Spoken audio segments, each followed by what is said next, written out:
welcome to Rise with Crossroads Clubhouse and Monroe County Community Mental Health Authority. I'm your host, Desi, and I'm your co-host, Bobby.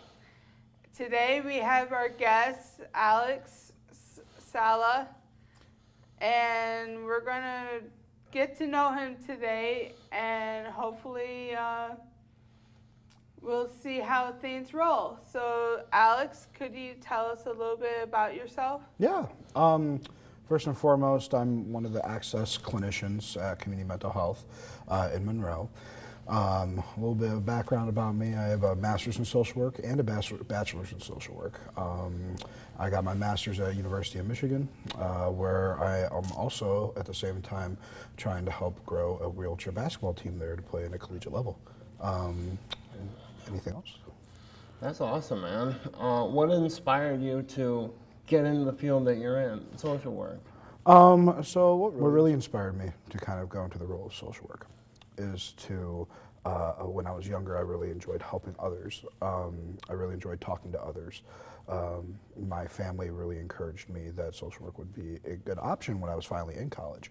And when I started trying to learn it, started going through each year, I realized that it was something I really enjoyed doing and really loved. That's awesome, man. And tell us about this wheelchair basketball team. How's that going, and what inspired you to do it? Well, the biggest thing that probably inspired me to do it is when I was younger, back in high school, I started at a team in Michigan in the Southfield area at more of a high school level, like a varsity level, that I would say. Progressed to eventually finding out that there were colleges that had wheelchair basketball available to them, which, I mean, I never knew with that.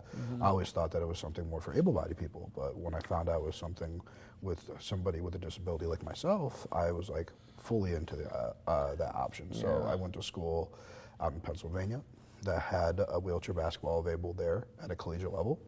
Then it progressed from after I graduated there, being accepted at U of M, and being one of my dream schools, what I really wanted there was to grow a program, and that's what really started that.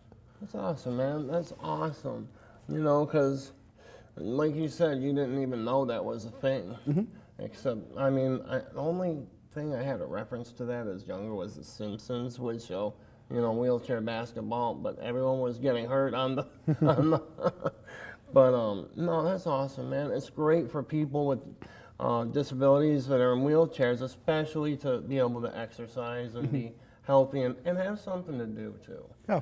You know, a lot of times when you lose mobility, you lose hobbies. And it's great for them to, you know, get out, socialize, and have hobbies, do things, because as you, I'm sure know, it can get depressing in a wheelchair. I know I've spent at least 6 months of my life in a wheelchair so far. It's terrible. I can completely sympathize with anybody who is having a bad day in a wheelchair. But Desi, do you have any questions? I know what I heard about wheelchair basketball. Usually I heard about it's either in Special Olympics or even probably even the Olympics itself. Have you ever been inspired by it to one day become an Olympian? Yes, actually, that's one of the things I do strive to be, although difficult as it is to prep my body and my mind to kind of get into that focus. Back when I was in my undergrad, I did try out for the U23 Paralympic team.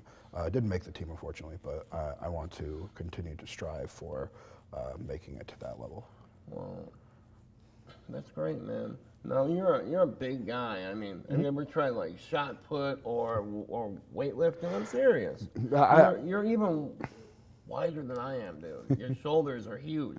Yeah, I'm a pretty big burly guy, to say the least. I do weightlifting a lot, and I mostly lift heavy a lot of the time. I can tell. However, at the same time, though, I'm trying to get more into more reps, less weight, because that can ultimately help with losing weight, gaining a little bit more muscle, kind of maintaining what you got. So focus a little more on cardio than you have been, and trying to shred some of those stored calories. You know? Exactly. It's not what everybody's trying to do. I mean, and it's hard. It's hard, especially when you're in a wheelchair. Every time I got to go in a wheelchair, I gain weight. I am so angry at myself. I'm like 330 right now. And most of it is because last summer I was in a wheelchair for 2.5 months. It ain't nothing but crap. I DoorDashed, pardon my language, I DoorDashed a lot of stuff at the nursing home, so I did nothing but gain weight. Anyways, I'm all right. So, Alex, can you tell us, you know, I almost don't want to ask, but we have to. How did you end up in the condition you're in, your amputation? So when I was 2 years old, I got a bacterial infection called necrotizing fasciitis. I was in the operating room for about 2 to 3 days of just doctors having surgery on me. Thankfully, I survived, went out, and through multiple reconstructive surgeries, I'm able to walk around, go in a wheelchair, move on crutches, whatever it is, to kind of stay ambulated as much as possible. And it's all thanks to them back when I was younger, so all those doctors. We had a family friend who worked with my mother and father. He went down to Florida. He contracted that. He suffered with it for 3 years before he died from it. It's awful. At least you were young enough, you probably don't remember, right? Yeah, I don't. I Okay, barely have any memory. So, at least you don't know any. It would be worse if you had gotten it later in life, but since you grew up like this, apparently, I mean, it's great to not be able to see your own disability, you know. And that's one of the biggest blessings, I guess, with getting it as early as I did and surviving it was it gave me a lot of time to adapt, a lot of time to see myself as not just a person with a disability, but somebody who is able to do the things that they can do, that they want to do, and not having a disability hold them back because of the amount of time that I did have to adapt through it. To go back, the disease that you had at 2 years old, could you tell us what it means? Yes. It's called necrotizing fasciitis. It's a flesh-eating bacteria, essentially. It's one of the more deadly ones, from my knowledge, anyway. I was told the reason why I got it in the first place is because I have neutropenia, which is a blood disorder that makes it so it is difficult for actually impossible for my bone marrow to create neutrophils in my body, white blood cells that fight off the bacteria. They did not know until I got the necrotizing fasciitis that I even had it to begin with. So that is, I guess, a little bit of background about the diseases itself. That's interesting. How do they treat it? You have to get infusions of white blood cells, or? No, so I actually take injections on a daily basis that kickstart my bone marrow to start creating those neutrophils. So that's pretty much what it is. And then I go for bone marrow biopsies once a year, check for possible side effects that the injections can cause. So I know how it is living with chronic illnesses. I was born with tetralogy of Fallot, three defects of the heart. I'm the first child to ever live with it that I know of. Every child before me with this condition died. Wow. I was the first surgery to work, as far as I know. Okay. And so my whole life I've been going through, you know, I have to have heart surgery every 5 to 10 years now, just to keep me going. I have a pig valve, and so I know chronic conditions, from arthritis to my heart condition to, you know, everything. So I can relate, man. I get it. It's a chronic thing. When it's chronic, you know, you gotta either get strong, or you gotta learn how to just adapt. Yeah. And it's not easy to as well. Very strong, but yeah. There's a couple different ways to handle it. You know, it's just, man. You're really inspirational, Alex. Thank you. It's So are a you guys. pleasure having you here.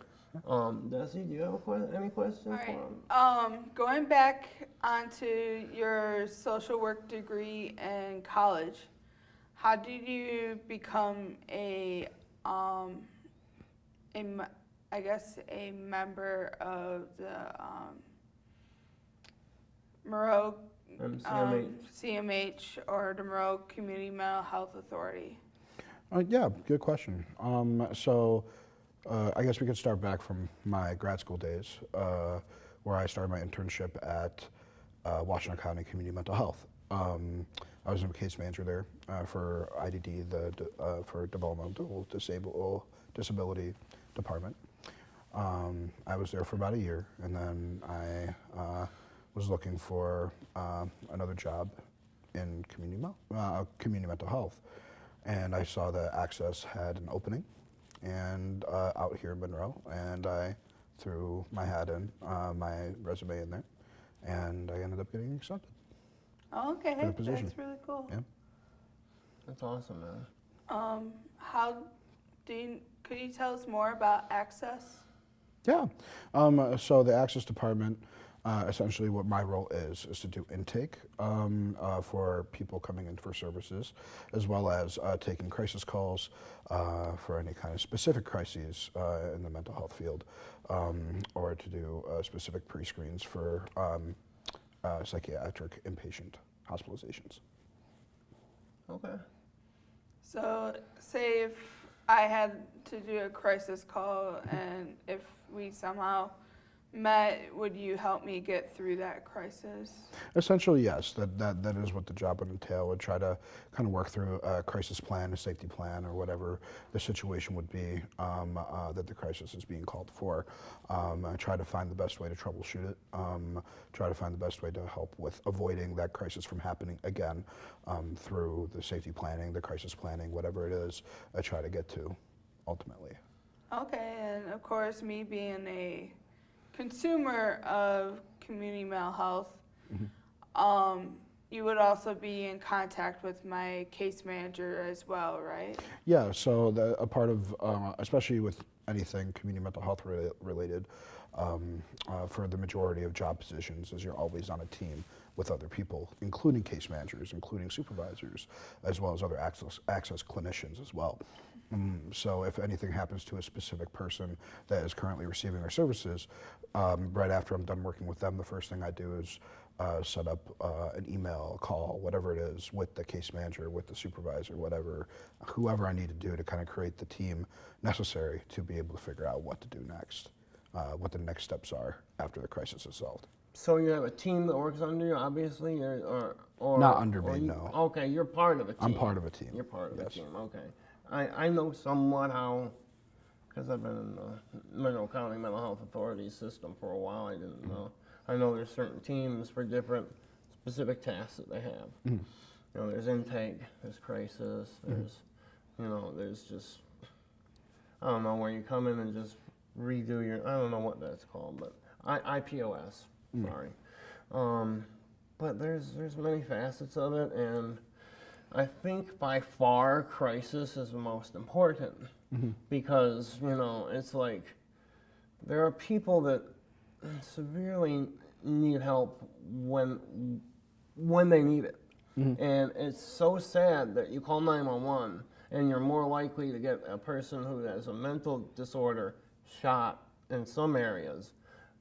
Not everywhere, but it happens. If the police don't think that, if he's autistic, rocking back and forth, or if he's just doing anything that seems out of the ordinary, a lot of these young police officers these days, they're not told how to handle someone with mental disorders. Yeah. And a lot of times these people are not violent. They try to make them out to be, oh, he's got schizophrenia, or he's got bipolar disorder. 99 times out of 100, that person's not a danger to anyone except maybe him or herself. So it's a shame that the police don't know how to handle that.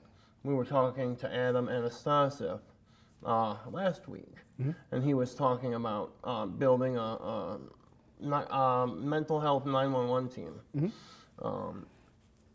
That's Is that part of your division? Because it would seem like that would be part of crisis too, right? It would be, I would imagine. However, I don't think it's a part of our department exactly. I think it's a separate project. I was just wondering. Yeah, but I mean, that definitely sounds something very interesting, to say the least. And I think that would be very needed right now, having a division, a 911 division that specializes in something like mental health would be fantastic. And it definitely would make it a lot more meaningful to those that are in need of lines such as that. Yeah. Yeah. Is there any ups and downs in your job that you enjoy or dislike, or you just? I mean, I have to say I don't really have very many downs. A lot of the times, I enjoy what I'm doing. I'll say that. There's not really a dull moment a lot of the time with my job. It's always fun to me. It's enjoyable. A lot of adrenaline rush good to help going people. through, and that's the biggest thing at the end of the day, is that I feel like I'm making a difference in these people's lives. I'm actually assisting them. When the outcome happens after a crisis call, for example, I am coming to a realization that this person asked for help, I gave it to him, and it puts a smile on my face. And honestly, it's one of the greatest things about the job to me. Intake as well, I mean, it is also just as good, because I'm helping them get attached to services, so that way they can start getting the things that they need, getting referred to where they need to go, things like that as well. Okay. That's really nice that you do enjoy your job. I know a lot of people don't. At first they do enjoy their job, but then they start getting worn out, and of course they butt heads with their coworkers, and they start not liking the job, or they don't like their bosses, or Yeah. it's a matter of where you're at, and you're choosing what job that you wanna pick, and you're gonna have to enjoy it at some point. Well, burnout is going to be like a prevalent thing in a majority of jobs. And one of the biggest ways to kind of help with avoiding the burnout is self-care. And that's something that I try to do all the time, like whether it's like meditation, going for walks, going to for pushing around in my wheelchair, like around the block, whatever it is, going to play basketball. Just enjoy the little things is what I tend to do to kind of avoid from getting burnt out from my job specifically. Because I mean, yeah, it can be very emotionally or mentally exhausting, but at the same time as well, as long as I'm also able to care for myself, ultimately I'll be able to continue on through it. Alex, we got about 8 minutes left. Why don't we talk a little bit about you? Do you have any other hobbies that we can, I mean, are there other things that give you joy in life that you might want to talk about? A lot of things. I have a cat at home, well, technically 2 cats, but one that is mine. He's my bundle of joy, he's my son. I refer to him as such anyway. Probably one of my biggest hobbies is spending time with him. One of my favorite things to do at home is just getting some good one-on-one time with my cat. Enjoyable guy. And then another thing I enjoy doing as well is playing video games. I'm a big video game guy. I have like a computer built that I built myself with the help of friends, stuff like that. As well as just hanging out with friends around my area, whether it's like going out, getting something to eat, or going to watch some, like the latest NBA game, the latest NFL game when the NFL is back in season, things like that. That's great, man. It's good to have, especially when you're disabled, it's good to have things to occupy your time. Yeah. Because in my personal experience, especially with chronic pain, which is what I go through, having something to do changes the whole outlook of the day. Because it takes your mind off of whatever you don't want to think about, and you're focused on either a task, completing something, or you're just focused on, whether it's relaxation or what, sleep. It don't matter, man. You just gotta occupy yourself with something. because if you don't, you're just going to think about what you can't do instead of what you could be doing. Mm-hmm. That's my take on the whole outlook on having hobbies. It's always, everybody should have hobbies, in my opinion. Well, one thing I always try to go by is that just because you have a disability does not mean that your life stops. It doesn't mean that the things that you love to do stops or that you enjoy doing stops. Yeah. It's just that you keep pushing forward, keep adapting to the situation that you have because, I mean, especially with your hobbies and the things you love to do, that's the majority of stuff that you got. I mean, Yeah. I think that's the wrap for now. Alex, thank you for coming on to the show. We're happy to have you again if you'd like to come back. yeah, of course. We have a couple of announcements before we wrap up. Coming up on May 20th, we have a mental health fun day at 424 Community Church. The address is 925 South Telegraph Road, Monroe, Michigan, 48161. And it's hosted by the Monroe Community Mental Health Authority. There will be games, prizes, and food. It's from 11 a.m. to 3 p.m. So come on out and have some fun. Next is our pop can drive that we're having for Crossroads Clubhouse. You could drop off cans, bottles, and glass bottles. We'll take them to return them, and that money will go towards our equipment that we're trying to raise money for so that we can continue our show. Just the equipment that we need. And you could drop them off at 428 South Monroe Street, Suite 101, Monroe, Michigan, 48161. If you can't drop them off, you could call us at 734-243-6401, and we're glad to set up a time to pick them up for you. And hopefully we'll see you soon. And of course, always be kind to yourself and be kind to others. We would like to thank Monroe Community Mental Health Authority for helping us through this. And we also like to thank MPAC Studios for allowing us this platform. And last but not least, please be kind to yourself and be kind to others. Hi, Crossroads Clubhouse is doing a bottle and can drive for, pop bottle and can drive for the communications program. And we're at the Benish building right next to the Tim Hortons on South Monroe Street. Our address is 428 South Monroe Street, Suite 101. And